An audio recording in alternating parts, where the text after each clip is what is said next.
and welcome to another Thangka Talk. Today I'll be talking about Manjushri, one of the three great Bodhisattvas that you see here and that I talked about in my previous Thangka Talk on Avalokiteshvara, or Chenrezig in Tibetan, the Buddha of compassion. And my next talk will be about the third one, Vajrapani, but for now we'll focus on Manjushri, the Buddha of infinite wisdom. Manjushri is a Sanskrit name and it is a compound of the words Manju, meaning beautiful, charming, soft, and Shri, meaning splendor or glory. So merged together it means so much as soft glory. His Tibetan name is Jampelyang, which is regularly abbreviated to Jamyang, meaning soft friend or sweet friend. Manjushri is the embodiment of the infinite wisdom of all the Buddhas. And wisdom is the most honored virtue in Buddhism because only deep wisdom makes it possible to be set free of our suffering and to be free of our problems in our lives.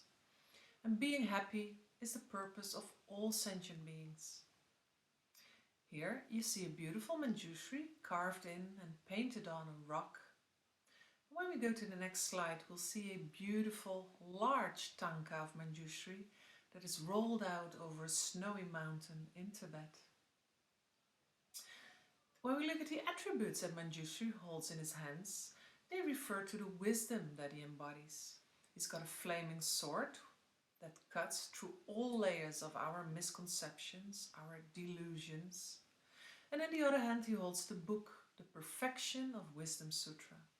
And this sutra is considered to be the most profound texts of Buddha about the nature of reality, called emptiness in Buddhism. More detailed explanations of these attributes are offered in my Thangka courses and lectures on Manjushri.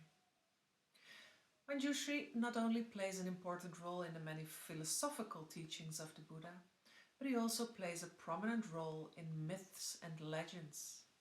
And one of the most famous legends talks about how Manjushri drained the water in the Kathmandu Valley in Nepal, and this way made it suitable for humans to live there, and the spreading of the Buddha Dharma. And the story goes like this. Very, very long ago, Manjushri meditated on the top of the five-pointed mountain in China, where his house was located.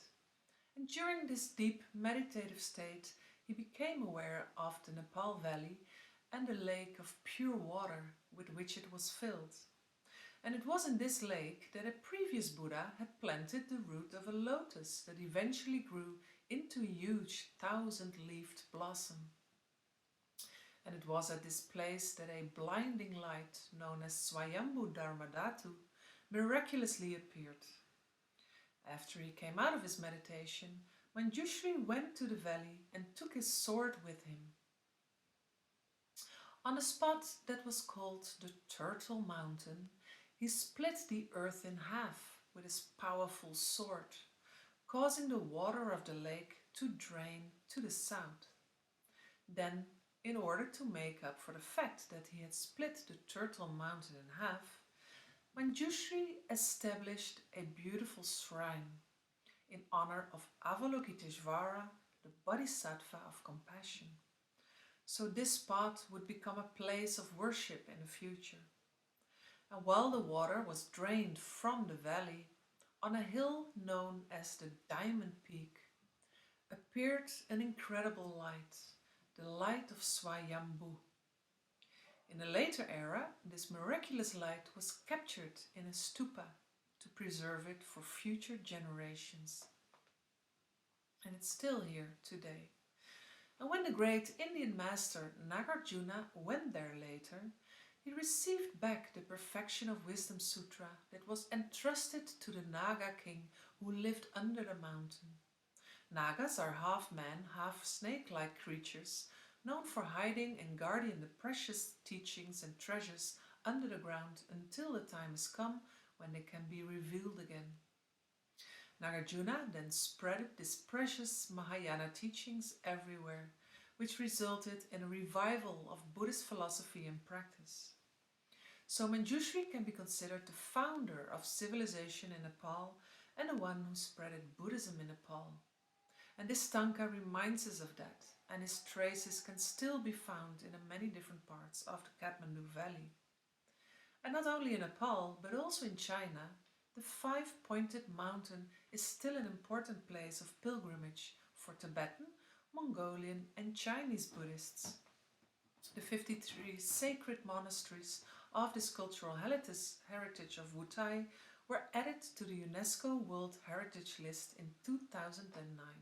And should you ever hike in this area, look out for Manjushri, as it is said that he regularly manifests himself on this mountain in the form of an ordinary pilgrim or a monk. But if you can't find him there, just look up to the sky, as he also manifests himself regularly as an unusual five-colored cloud. I hope you've gotten a bit wiser, just like Manjushri, and I hope to see you back at my next Thangka Talk.